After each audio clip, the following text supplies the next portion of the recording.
In the first 8 weeks of submarine warfare in the Mediterranean, the Royal Navy lost 4 of its submarines to enemy depth charges.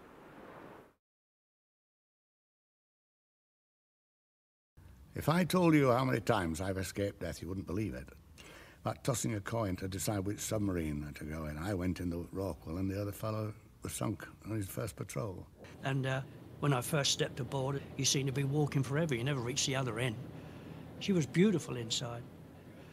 And then to go into the mining casing, it was called, you just couldn't believe it. The space. Below her top deck, the Rorqual carried 50 mines, which were moved along a small railway line to be dropped astern through a set of doors. In the clear waters of the Mediterranean, submarines were an easy target for patrolling aircraft. They weren't so good as they thought they were. They were too clumsy, lumbersome, took too long to dive. The survival of Malta was the key to everything. For more than a year, Axis bombers and submarines tried to starve out all resistance. The supplies that did get through mostly got there by submarine.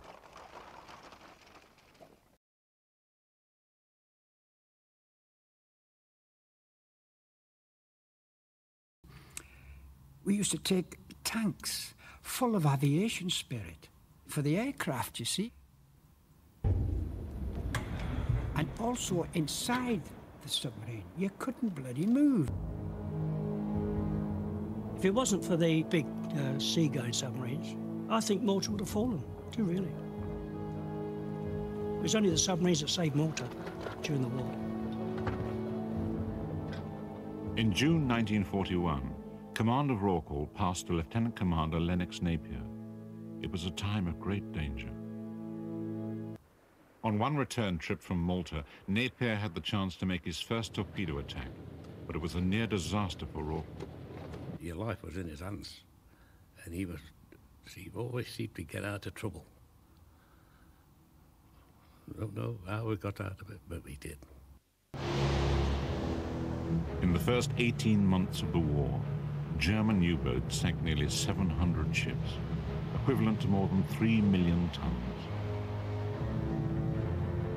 Most of the losses came in the North Atlantic. Torpedo load!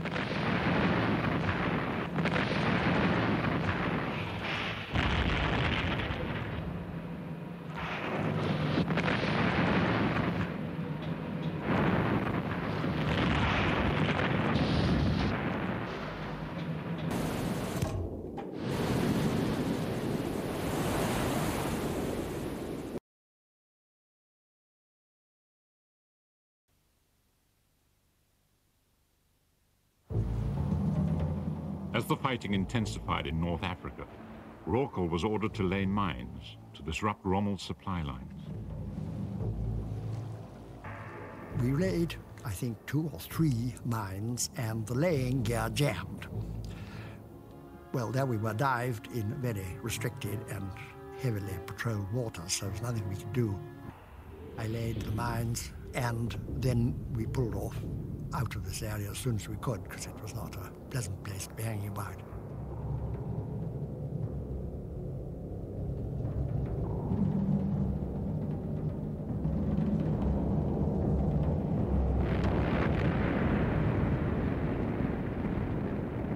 Your life was in his hands, and he always seemed to get out of trouble.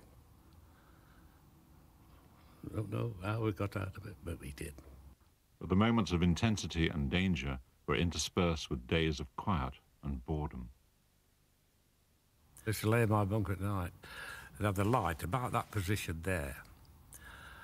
Of course, I had no shirt on or anything. A sheet of paper on the chest, and I'd get a box of matches, and I'd burn the cockroaches off.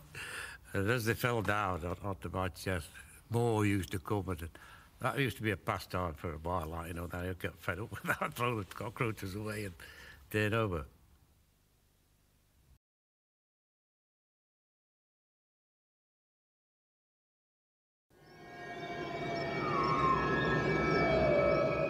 I would wake up during the night and I was wringing wet through with sweat.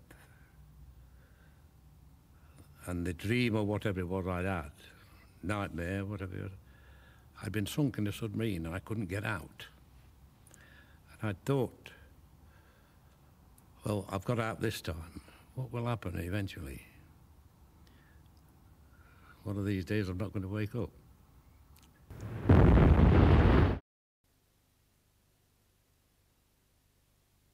With the war nearing its end in Europe, attention focused on the Far East. Under its new captain, John Oakley, Rorqual was sent to the Pacific.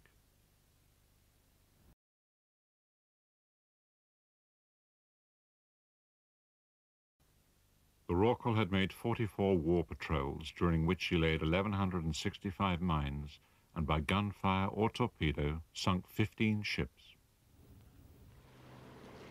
In 45, 46, I was in the submarine base as an instructor. And I heard a buzz that the Rorqual had come in. And I went down on the jetty and there was the poor old Rorqual, looking very, very pathetic. They'd gutted her. And I went aboard and, oh, it was terrible. 2 days later, along come a tug and towed the old girl away for razor blades. And I thought to myself, that's not fair.